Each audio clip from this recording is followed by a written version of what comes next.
Hey everybody, how you doing? Tekking101 and Barry here, back again to bring you another SBS breakdown! Oh yeah, are you guys ready to delve into the mysteries of the mysterious? The realm of SBS Corner Volume 95? Well, let's get ready to go. Oh wait, you're not? Oh, you're not ready? You don't want to? Oh, okay, that's fine.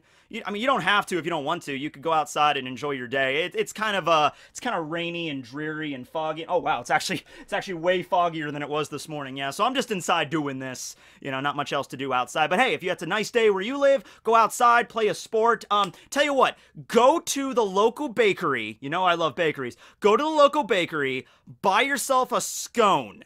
Go to the local park, sit down on an empty park bench, and using my divination powers, you will then meet your soulmate.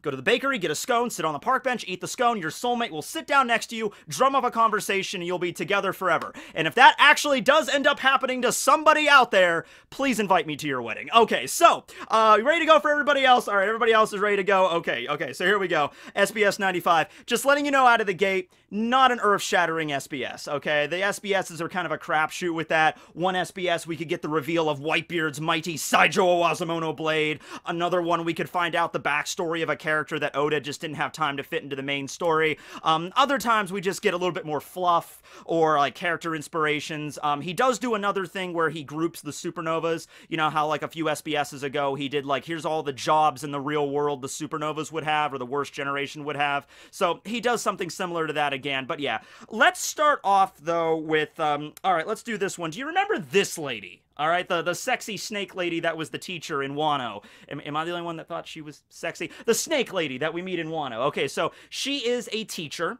and she is basically giving the kids propaganda, misinformation about the history of Wano. Okay, she is there, hired by Orochi and Kaido to teach the younglings of Wano about how great Orochi is and how crappy the Kozuki clan is, right? So she's like, okay, class, you know, how awesome is Mr. Kurozumi Orochi, our Lord Shogun and Master? And the kids will, of course, go, he's super awesome! Like, no, kids, no, we've been over this. He's not super awesome, he's mega awesome. This test is tomorrow, you're all gonna fail, you know, so get moving, right? You know, this is obvious stuff, right? And meanwhile, she's also teaching them about how the Kozuki clan were usurpers, they were traitors to the shogunate, and all the kids are like, the Kozuki clan, they suck! Kurozumi's the one that's awesome, you know, the Orochi-sama, whatever.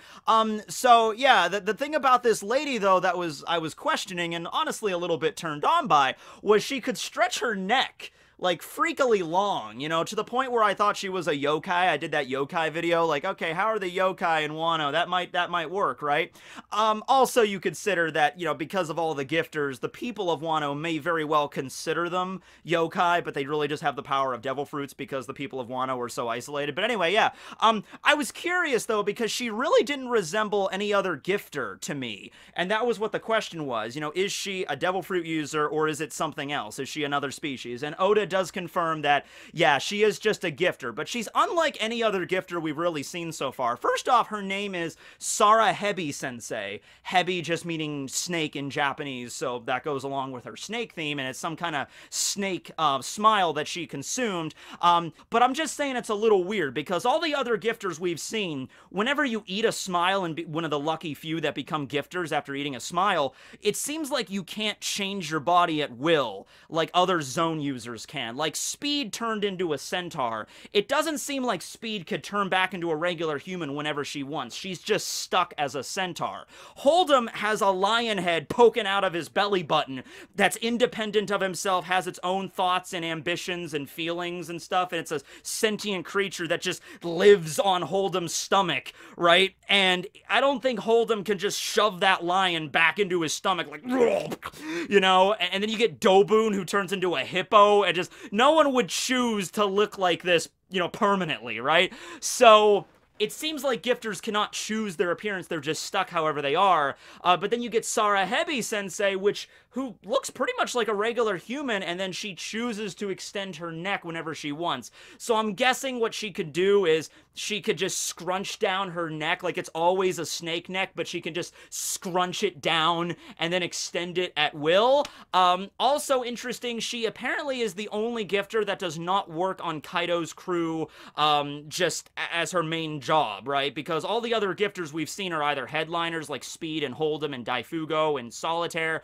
or they're at least members of the Beast Pirates like Mouse Man and Gazelle Man. They were not headliners, but they worked directly under headliners, okay? That was their full-time job, so to speak. It seems her job was specifically given to, you know, educate the children of Wano on how awesome the Kurozumi clan is and how horrible the Kozukis were.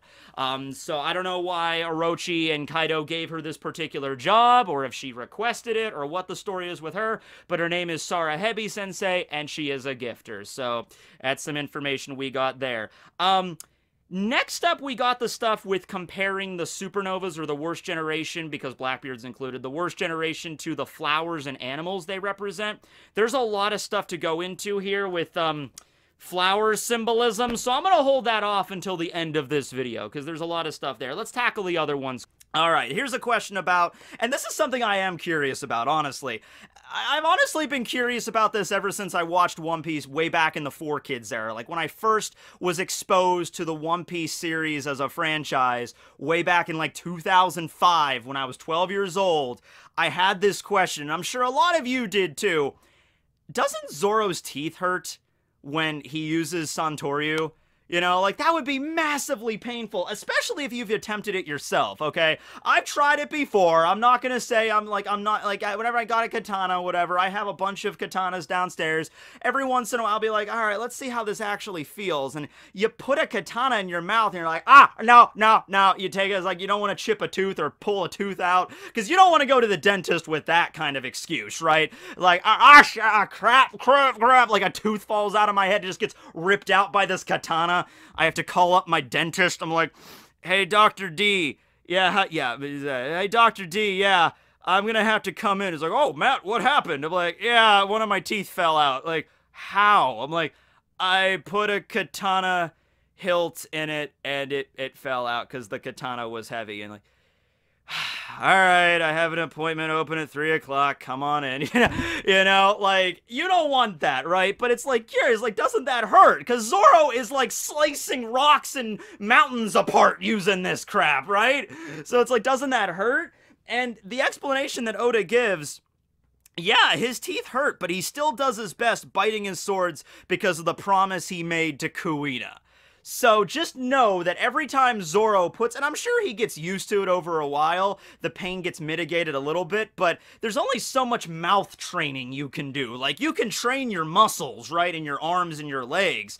Training your jaw muscles are probably a little bit more difficult. I don't know if many people have attempted it, you know, Zoro's particular regiment in training, but I'm assuming your jaw muscles, they can't get, like, super tough to the point where you just have, like, an iron grip, right? So you just have to work with it. But Zoro does, and, you know, he still feels pain, but he pushes on through, because he's like a samurai.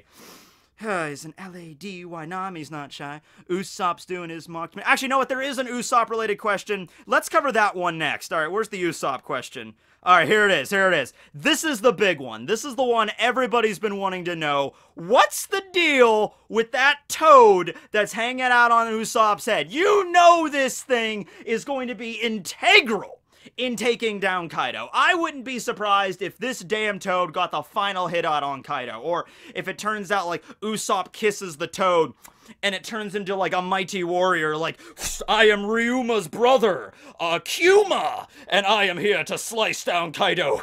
You know, or it's Odin. Odin got turned into a toad, and he turns into Odin after he gets kissed by a mighty god such as Usopp. But no, okay. His name is Gama Pyonosuke.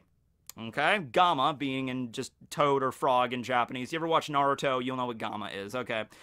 Usopp just happened to be passing by one day, just walking down the streets of the flower capital, I suppose, setting up his shop for toad oils, because that's what he does, right? And Gama Pyonosuke was staring down a snake. Now keep in mind, this is Wano. So this snake was probably decked out with a casa hat and a cloak, and it had a katana somehow, even though it's a snake and it doesn't have, you know, it had a katana in its mouth, and it's just like, tss, and Gama Pionosuke is like, the Japanese music cues up in the background, like, don, don, don, don, you know, and, basically Usopp was walking by, and Gama Pionosuke noticed, like, his head, so he just jumped and landed on Usopp's head, and just, okay, and Usopp went in to do his demonstrations and stuff, and Gama Pionosuke just realized, hey, if I hang out with this guy, I should probably be okay. This is a safe place to hang out on top of this one guy's head. I don't know why in particular, but I'm just feeling like a massive amount of luck emanating from this human. So I'm just gonna stay here and set up shop. And that's what he did. So Gama Pionosuke is just hanging out. My question is, what's going to happen after Wano? I feel like something's gonna happen with Gama. Oda's going to include him in some way, shape, or form, because there has to be at least a tearful goodbye unless Usopp's going to have a toad on his head for the remainder of the story. I'm fine with that, by the way, but it's like, I'm thinking by the end of Wano, he might have Usopp and Gama Pionosuke have, like, a tearful goodbye, like, thank you for being with me, and Gama Pionosuke gets on a boat and he sails back to the shore to start a family or something. I don't know, but yeah, I'm excited for that. I find that kind of funny. I'm just glad Oda referenced him for once, okay? Because that was a question we've all had for a while. Alright, so let's see, what's up next? Oh, okay, so this is an interesting one. This is just a question on somebody going back and looking at the other SBSs, and he notices that all the major emotional moments in One Piece, like the moments that are like real tear-jerking moments that you're supposed to feel genuine sorrow for, you know, like the death of Corazon, or the death of Ace, or the death of Whitebeard, or, you know, just the death of anybody, basically. The SBS corners that immediately follow those chapters, they only tackle serious subject matters. It's not like we go from, like, the death of Corazon to, like, hey, Oda, how big are robins? You know, like, nothing like that. And I went back and checked. This is volume 59, titled, The Death of Portgas D. Ace. So, I wonder what happens. Actually, the death of Ace is in the very first chapter of this volume, so that's setting the tone, right? But anyway, yeah. So you got the death of Portgas, spelled with a Z in the Viz translations. The death of Portgas D. Ace. Is it with a Z in the original? I don't think it was. I think this might be a Vizism. But anyway, so you go through this whole chapter, and then Ace dies. Thank you for loving me, Luffy! I'm dead. And then you look, and there is no SBS after that one. So I'm like, interesting. So I looked at the very next SBS after the next chapter, which was, you know, also a very emotional chapter. And yeah, there's nothing super perverted about this one. There's a question about Garp. And there's a question about getting One Piece available in your local library, which if you can get One Piece in your local library, good on you, because that's not available where I live.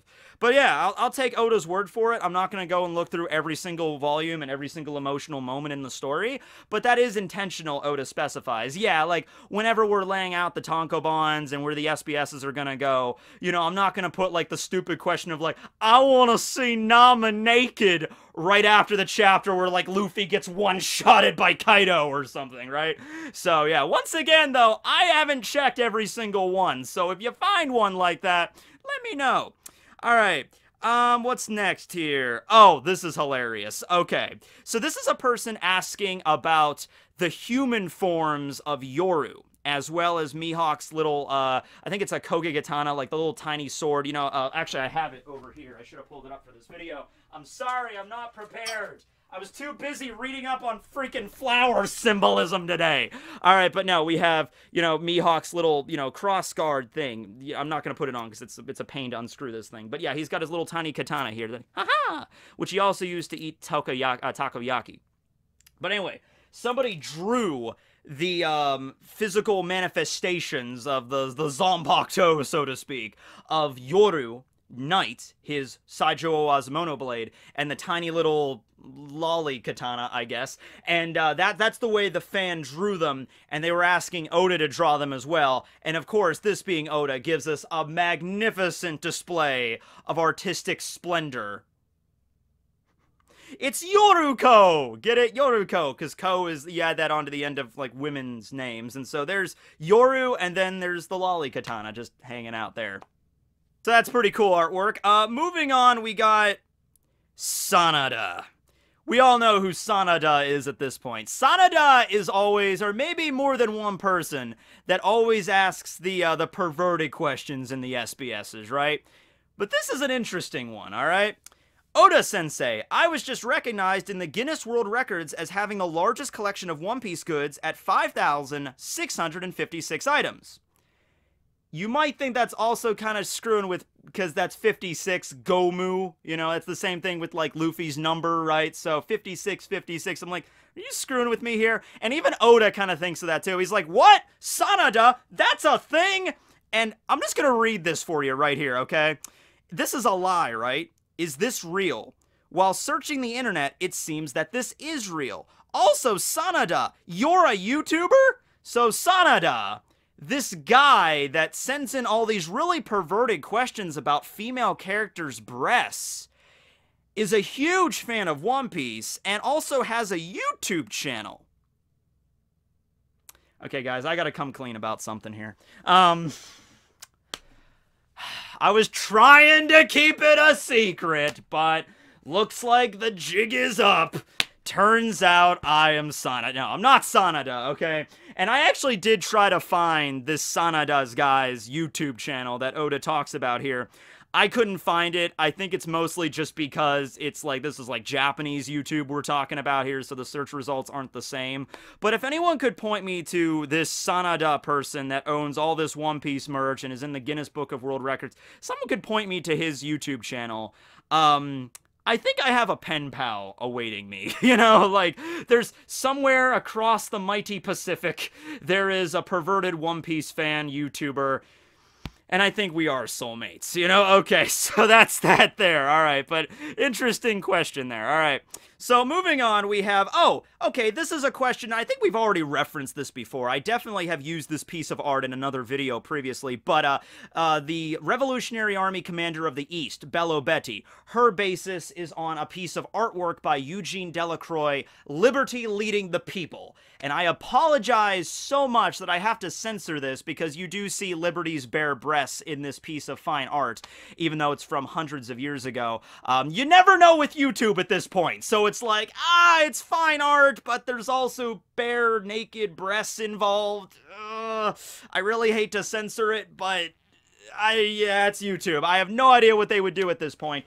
But, yeah, this is a piece of art by Eugene Delacroix during the French Revolution. Did you guys know the French had a revolution? I didn't even know that! I thought the history of France was like, I don't know, they built the Eiffel Tower, and then there was World War II in there somewhere, and now they just hang out and eat scones and croissants and drink wine. That was the teching history of France that I had so far. But apparently there was a revolution in there somewhere too.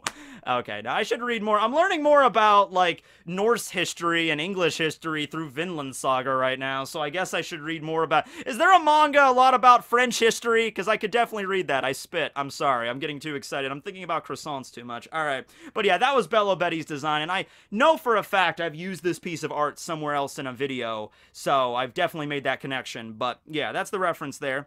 Oh, question about Den Mushi. Alright, so this is a question about just how, like, Den Mushi, some of them apparently, like, mimic the people that they're talking through. You know, like, if someone's just like, hey, get over here right now, the Den Mushi will also be yelling, hey, get over here right now. But other times, Den Mushi are just really apathetic, and they're just like, hey, get over here right now, like the appearance of the Den Mushi. Then, of course, there's, like, some Den Mushi, like Doflamingo's has Doflamingo's glasses and has his little boa. Law's Den Mushi has his own little miniature hat. And someone's just asking questions about this. And Oda's like, oh, yeah, okay, so Den Mushi, first of all, you know, they're still living things, right? So some of them are very theatrical and dramatic, and some of them do enjoy to mimic the person that is talking, because that's the whole thing about Den Mushi. They're very good at mimicking people's facial expressions and emotion, okay? However, every now and then you also get Den Mushi that just don't care and just don't give a shit. And they're just like, I'm not gonna, like, copy you word for word. I'm just gonna be like, hey, over here there's some people attacking the west flank. You should probably attack, you know, whatever.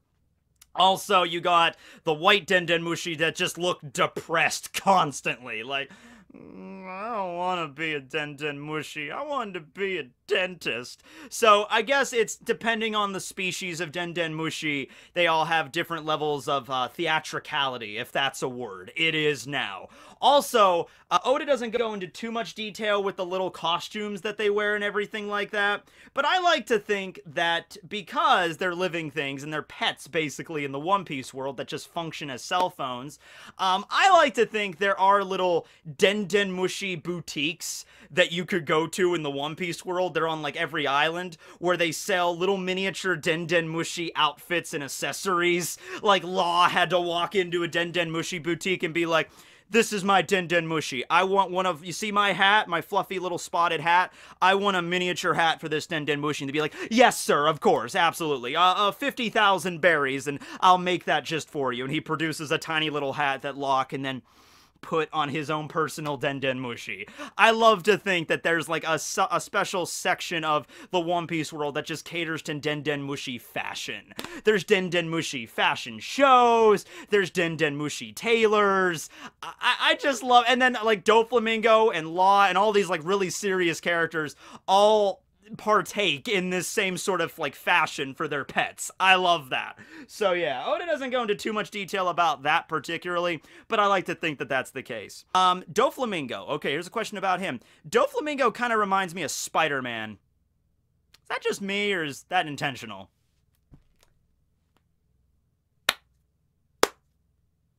I'm glad somebody brought it up, right? 'Cause yeah, he kind of does. You know, he's got the eyes, and he shoots string, which is like web, and he does it out of his hands. He doesn't do it just, you know, exactly like Spider-Man does with the web sling or the web shooters, but he shoots out like his overheat whip, like right out of his hand, and he does the pentachromatic strings. He kind of does, right? So Oda says, well, Spider-Man has only recently become popular in Japan, at least that's his impression. Fun fact, I believe the first ever live rendition of Spider-Man, one of the first, if it wasn't the very first live action version of Spider-Man, it was one of the first, was a Japanese live action, kinda like Super Sentai, but I think this was even before Super Sentai, version of Spider-Man. And he did in fact have a giant spider robo-mech.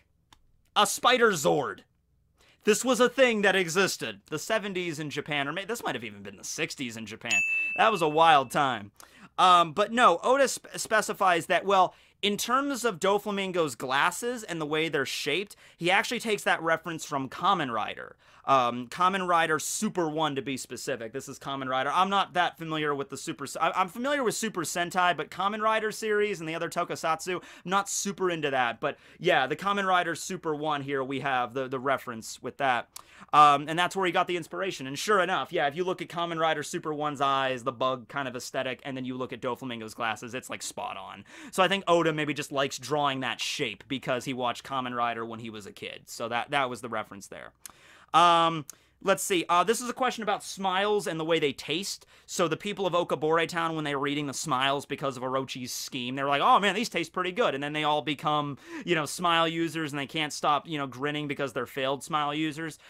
They question, like, well, aren't devil fruits usually supposed to be disgusting? So aren't smiles, like, because they're not real devil fruits, do they taste actually really good? And Oda specifies, yes, they in fact do taste really good. It's just they have that negative side effect, and they're much more risky to use rather than regular zones, because there's like a 9 out of 10 chance that you're going to become a failure, right? You're going to become a pleasure instead. So yeah, that was something interesting I felt there that Oda just brought up there. And then we get one more question before we get to the flowers. I love seeing Nami in a kimono, but I'd rather see her without a kimono. But okay. So Oda's like, I really want to do that. Oda's like, yeah, there's this scene I have in my head, and it's been done before in other works where, like, you have the sexy woman in the kimono, and then the kimono's like, oops, it comes undone. And then, like, you see the face of God, like, oh, it's so beautiful in your eyes, my eyes, you know? So it ended up being too difficult to integrate in the story without it becoming too messy. So I sincerely apologize to everyone. As a mangaka, I have the power to bring to life the dreams of my readers, and I will continue to polish my skills, training my arms to the end. And it's probably a masturbation joke in there. I will continue to hone my my arm skills as much as humanly possible. Good job, Oda. Good job, buddy. That's something Sanada would say. That's all we got this time in the SBS. Later, everybody. All right, so we're going to go backtrack now to the flower question, but yeah. You know, I wonder what, I wonder if Oda, I'm sure all mangakas kind of know this. Oda knows, like, I'm sure there are people that send Oda questions that are like, hey, Oda, can you draw straight up hentai for me?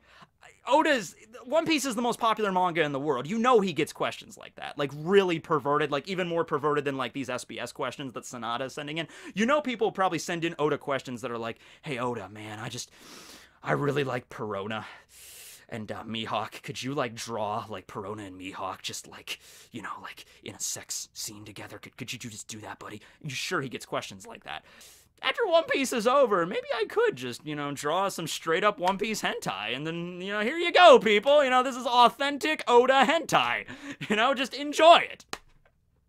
You know, like, I'm taking, One Piece is over, I spent 23 years drawing you understand, this is his magnum opus right here. I highly doubt Oda, I mean, I love Oda, but it's like he spent 20 plus years with this. It'll be probably closer to 25 by the time it ends, even maybe more than that.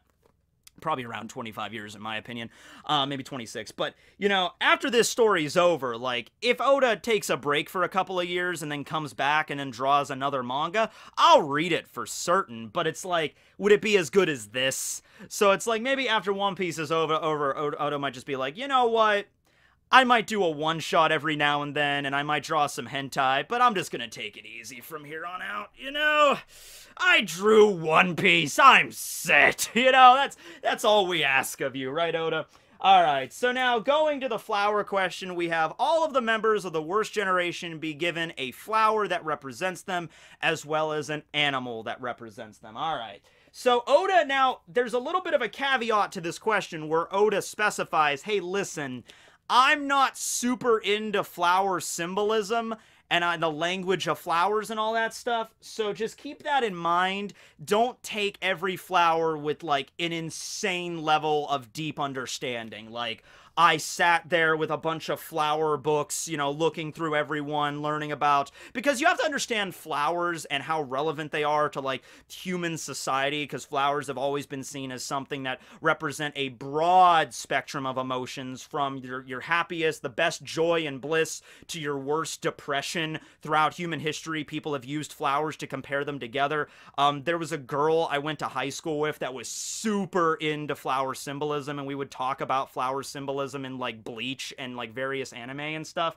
So I'm not way into it, but that's why I have the sign and symbology book here. I know a little bit, but it's just, you have to figure every flower has different meanings depending on different cultures. So a flower in the United States might have a completely different meaning than in, like, let's see, what country can I spotlight today? Everybody's always like, I'm so happy Tekking referenced my country.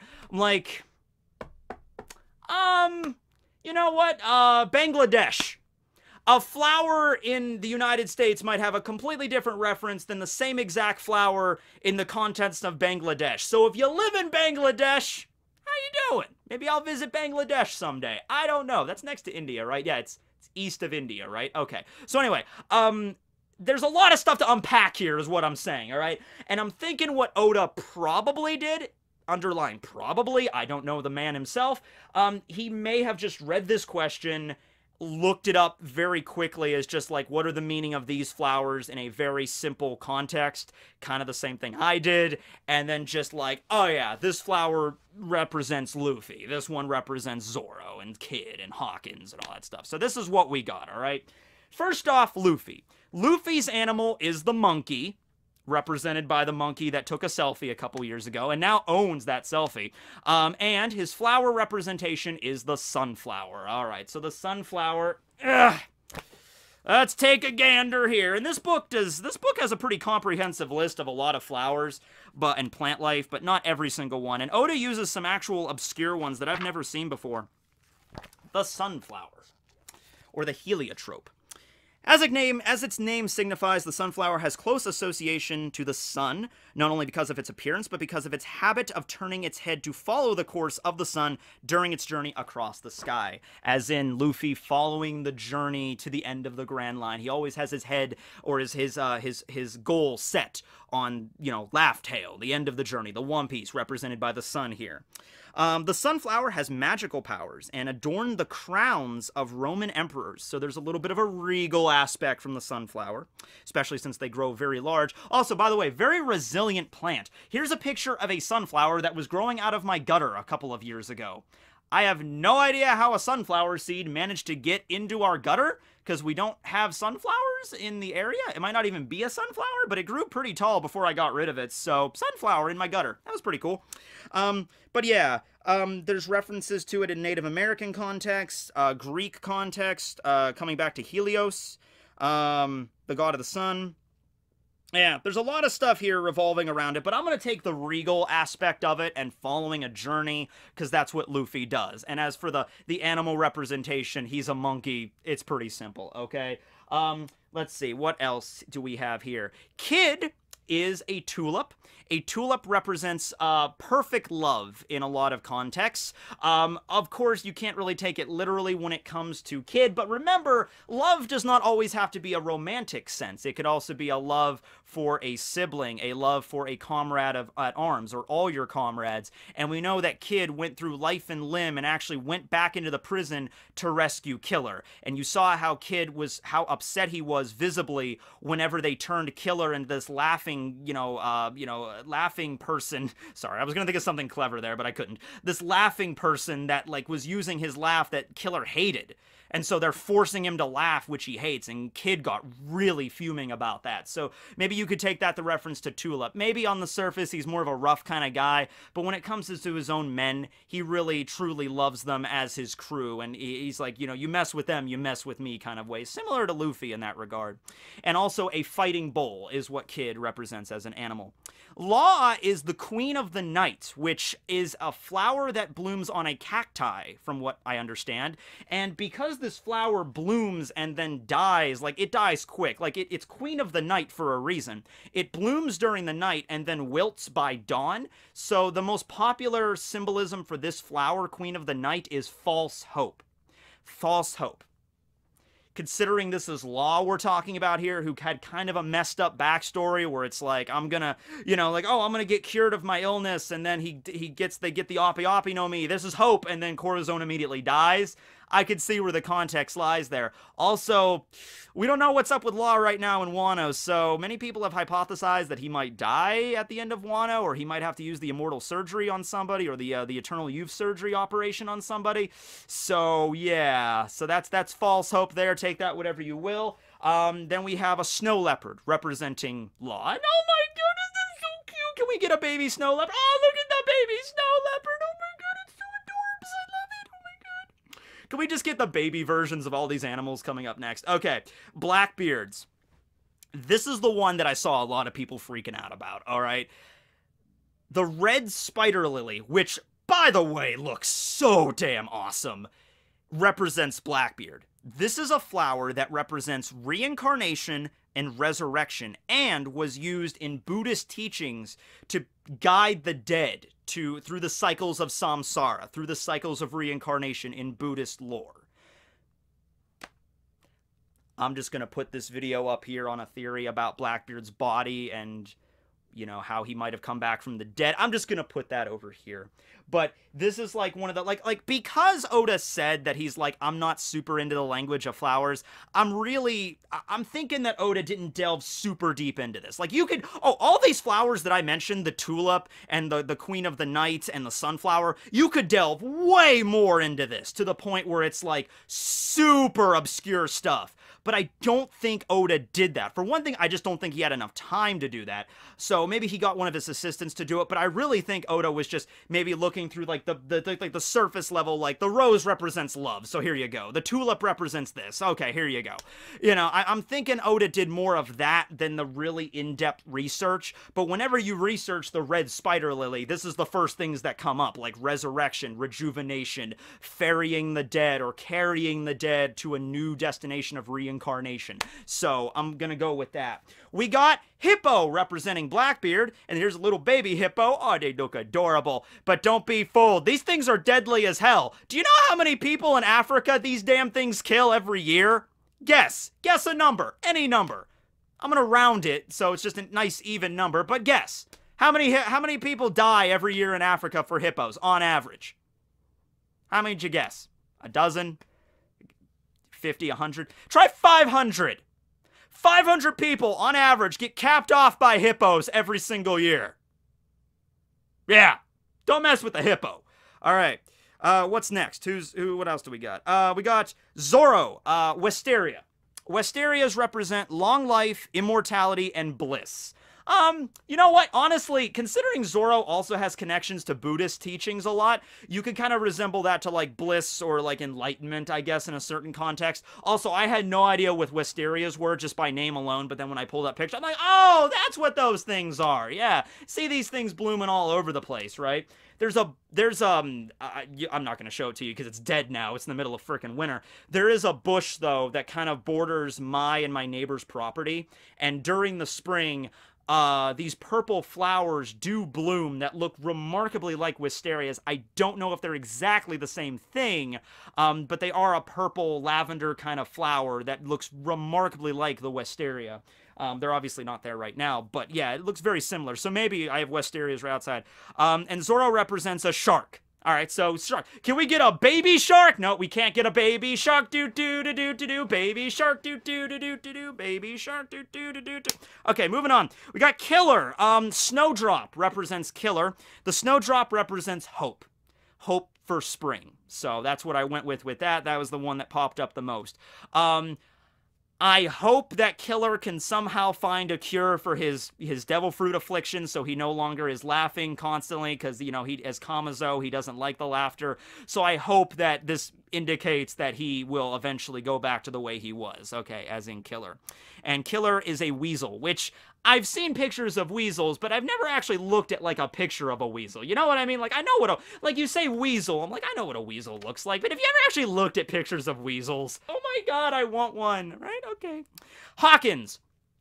Hawkins has the coolest. I mean, the black spider, the red spider lily, that looked pretty boss, but Hawkins is the black lily. Look at that. That is awesome. That is the edgiest, gothiest flower I have ever seen in my life. Whenever, I don't know if they could grow in this particular area of the world, but if I could get my own garden, I am growing these damn things. Alright, I will import them from another country. Illegally, if I must. No, okay, I won't illegally import flora, but, you know, they look cool, right? Alright, so the black lily represents rebirth and rejuvenation. Considering Hawkins' devil fruit power that literally it gives him extra lives, like in a video game, I think you can kind of see where this is going with that, right? So yeah, the Black Lily, pretty damn awesome. Jewelry Bonnies is the Frisia, I don't know how to pronounce that, but this is how you spell it. The Frisias represent, friendship for one thing, which the connection between her and Kuma, you could look at that, the friendship there, and also trust and innocence. Innocence, I thought, in the context that she can turn into a child. You know, children are innocent, so she could become a child or an elderly person as well, an innocent, like, old lady. So that, I think, references Bonnie pretty well. And, oh, by the way, I missed Hawkins. Hawkins is represented by a horse, and Bonnie is represented by a deer. So, hey, sup, deer? How you doing? Hey, doe, look at that doe. Yeah, there you go, doe. Capone represents by a rose. Now, the rose is interesting because I think most people can understand that a red rose understands it's romantic love. You know, I love you. Have this red rose to represent my love. But there's a bunch of different other contexts for roses. White ones represent humility. Pink ones represent joy. Yellow ones represent friendship. it also has thorns on it, so keep that in mind. You know, thorns, you know, you prick yourself. So I like to think of it because of Beiji as a elegant mafioso. You know, he's the guy that loves the finer things in life and all that stuff. He sits there and he has, like, roses on his, like, he gets a fresh rose on his lapel as he walks the streets in the morning. He's walking down the streets of Italy in the morning, and he's, like, sniffing his rose, like, ah, what a lovely fragrance. Good morning, Giorno. Good morning, Bruno. Do you have the money? No? Okay, then. You know, and then he's a rose, but he's got thorns. He's elegant, but don't piss him off. He's a mafia boss, right? So that's Capone. His animal is a koala. Not that koala, this koala. Oh, look at the koala. I like the koala. A rouge. A rouge is represented by a daisy. Daisies represents purity, innocence, and new beginnings. There's also references to Freya, who is, you know, in Norse mythology there. So there you go. Also, I believe Freya is the original basis for the name Friday, for the day of the week, Friday. So take that whatever you will. Rouge is a fallen monk, so there's ties back to Buddhism. So purity, innocence, you could see that with a rouge. Even though if he does turn into a giant and beat the crap out of you, he's innocent. He's a Buddhist. And a rouge's animal reference is the elephant. So look at the baby elephant. Aw, it's getting its first bath. It's adorable. Apu. Apu is great. First off, his animal is the orangutan, which, okay, because Apu, you know, he jumps around the buildings and stuff, kind of like a monkey and things, you know, and he's got the longer limbs, so he can kind of, like, grab onto branches and things like a monkey. But orangutans I love, because orangutans, it looks like they have, like, a satellite dish for their faces.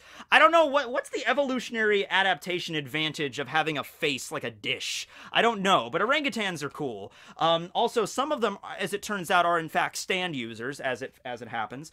And Apu's flower reference is the poppy. The poppy. So the poppy looks cool. The poppy represents sleep, peace, and death, because the poppy, right here, is used to make certain drugs, as you would probably imagine.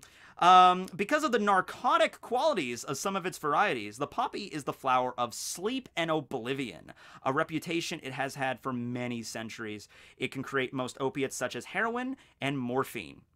So I don't think Apu's going to turn out to be a hardcore drug addict, but considering Apu is a very loud pirate, he's the sea roar, and he's represented by a poppy that represents sleep, Apu might die. Death, oblivion, yeah, I'm thinking Apu, considering we also did find out he was, like, he backstabbed Kid and Hawkins and Killer for Kaido and everything. I'm thinking that Apu might die by the end of this arc, yeah. And so finally, the last one we have here is Drake. That's represented by the Gentiana, Gentiania, I don't know how to pronounce that. And it's also a pretty damn cool flower because it's a dark shade of blue. It's like a navy blue flower. Awesome. The Gentalias represent passion, charm, and sweetness. So I don't know much about sweetness, but passion, charm, he's a marine that's working undercover as a pirate. So it's like, yeah, he's this really rough pirate on the surface that can roar, I'm a dinosaur. By the way, his animal that represents him, Allosaurus. Oda wasn't thinking super clever on that. I was thinking, honestly, it might have been a raptor bird, because, like, raptor birds are, you know, descendants of dinosaurs. I was thinking he might do that, but now he's just like, nah, he could turn into an allosaur. Let's not complicate it. His animal's an allosaurus. I'm like, all right, cool, whatever. But yeah, he's a pirate that's only pretending to be a pirate. He's secretly a marine. So I could see where the passion aspect of this fruit comes from and the charm. And Drake does have charm, you know? Okay. So anyway, yeah, that is all of the questions in SBS 95. There were a few others, but these were the ones that I felt like were the most relevant to reference. Hope you guys enjoyed. I wouldn't look too deeply into these ones, like, when it comes to the flowers that have, like, multiple meanings, but, like, things that are, like, really overt. Like, the poppy one for Apu was kind of weird, and the Blackbeard Red Spider Lily, I think, is also going to reference things later on for their abilities and their personality. But beyond that, don't look too much into it. Don't drive yourself crazy. But anyway, I hope you guys enjoyed the video. This is Tekking and Barry signing out. And for those of you that didn't watch this video immediately, you know, and they went out to the bakery to get a scone, I hope you met your soulmate, okay? And still, I would love to come to your wedding. It would be a lovely time, especially if it's in Bangladesh. All right, have a great night, everybody. Tekking signing out.